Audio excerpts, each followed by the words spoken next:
Good evening. It's Kathy Beatty with Divorce Support Anonymous. Thank you all for joining me tonight. Just want to make sure looks like we've got everything set for sound. I have a background that I can't seem to get rid of. So if there's any experts on StreamYard out there, I would love to have a conversation with you. Or I just need to contact them and see what's going on here. So welcome. Tonight's topic is an interesting one. Very interesting. And we're going to jump into that in just a minute. Before we do, want to remind you May 20th, the next group starts, and we will be having 10 weeks together. And we will talk about going through divorce, all the emotions, the decisions, the acceptance, and then finally the moving forward. I don't know where you're at in this journey. Some of you have finished your divorce and still trying to establish that new life. And I do have a program called Building Your Life After Divorce. I'm in the middle of it right now, and there will be one coming up in the future. It's important for you to not only get through this trauma, but to be able to work on your healing and to create a new life.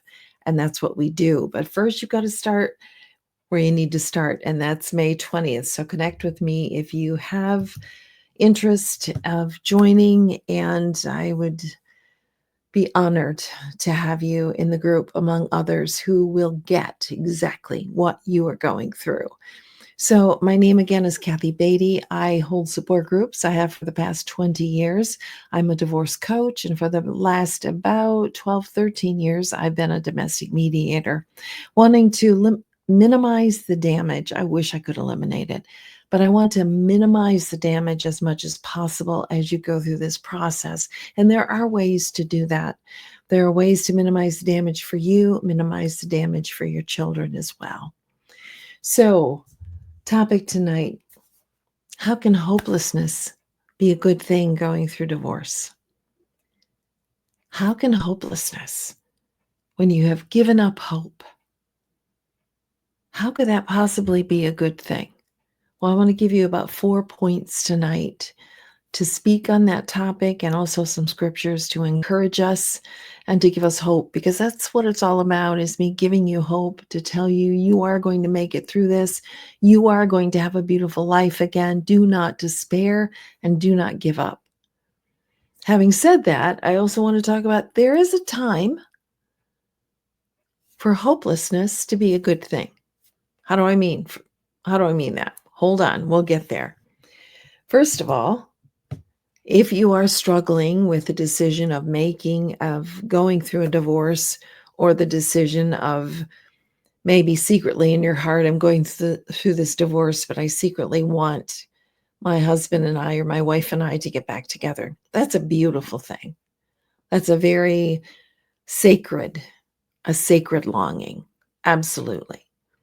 And to that, I'm going to say, you hold on as tight as you can until it's time to let go.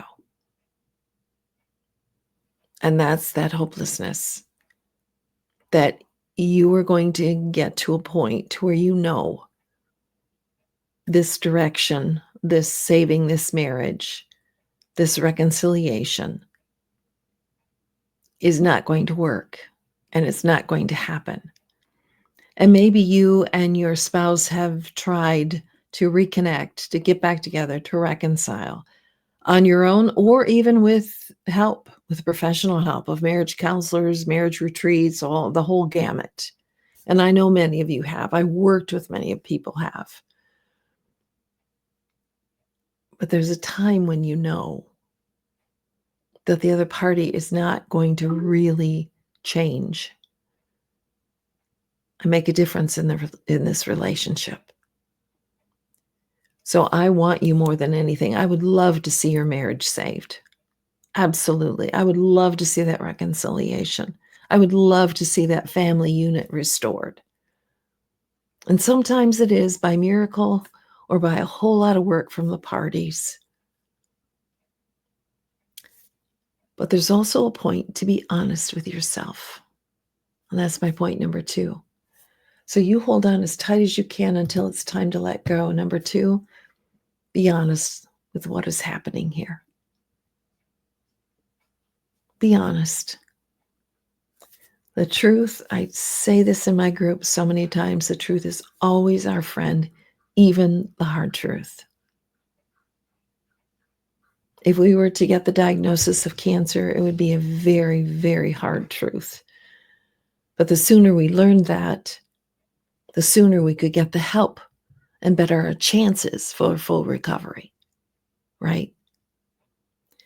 So in your marriage relationship, and you're trying and you're longing and you're wanting this marriage to be restored, I want to just ask you, and I know it's so hard because we are longing, we are desperately wanting for this relationship to work, for reconciliation to happen.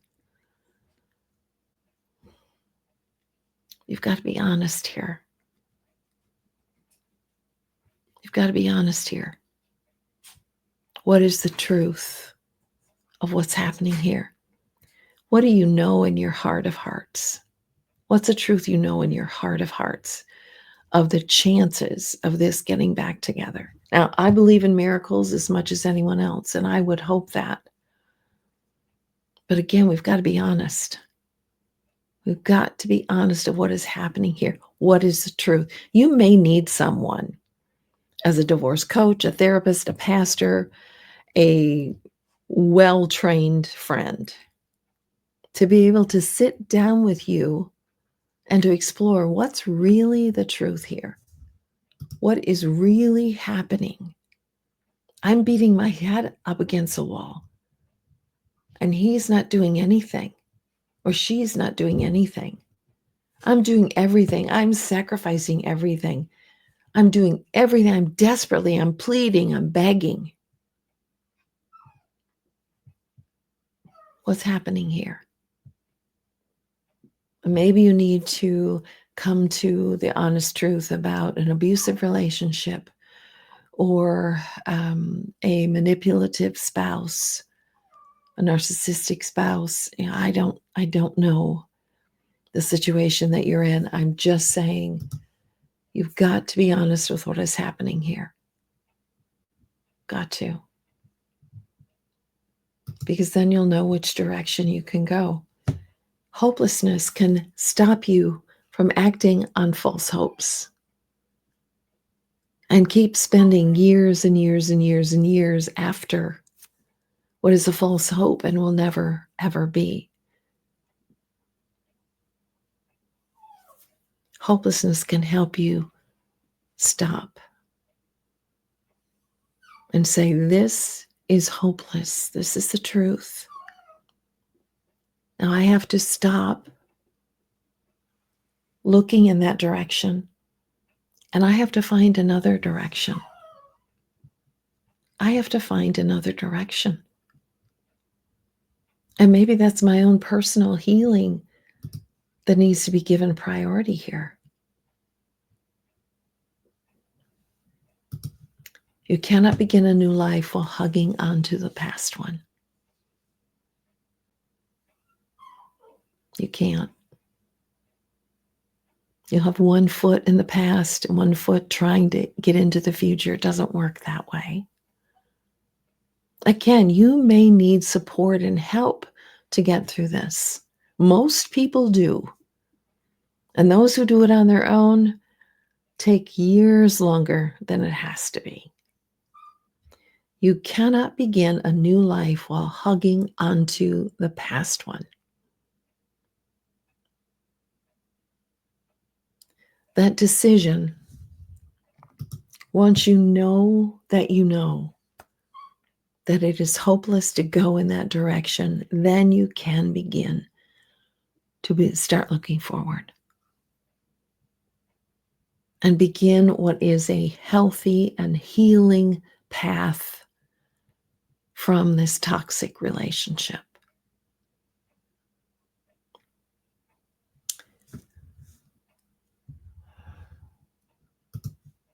Hang on as tight as you can until it's time to let go. Be honest with what is happening here. Truth is always your friend. Hopelessness can stop you from acting on false hopes You cannot begin a new life while hugging onto the past. I talk with people all the time. I have coffee with people, have Zoom meetings with people, have phone conversations with people who are struggling, who can't just seem to make a definitive step. But once they decide that, life gets much clearer. I want life clear for you. I want you to stop wasting the years and decades of false hopes or denying the truth or rationalizing it away and saying, we'll get through this.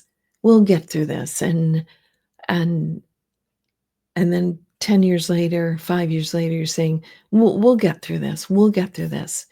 Meanwhile, you're dying inside. Relationship may already be dead. Someone just needs to declare it. Someone needs to have the funeral. I know that sounds so difficult. And my heart hurts for wherever you may be in this situation. It's not easy. None of it is easy. But let's make it honest.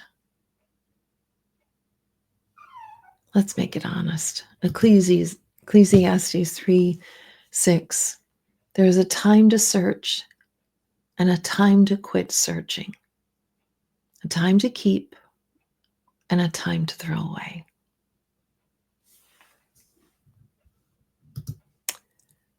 Forget what lies behind and strain forward to what lies ahead. Press on toward the goal for the prize of the upward call of God in Christ Jesus.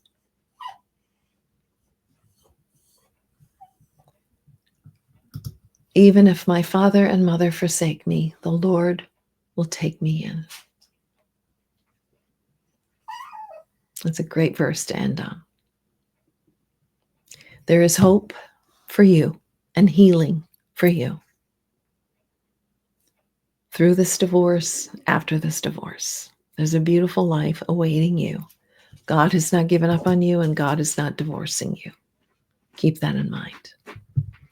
This is Kathy Beatty with Divorce Support Anonymous, walking with you every step of the way through the trauma and after the trauma of divorce. Have a good evening.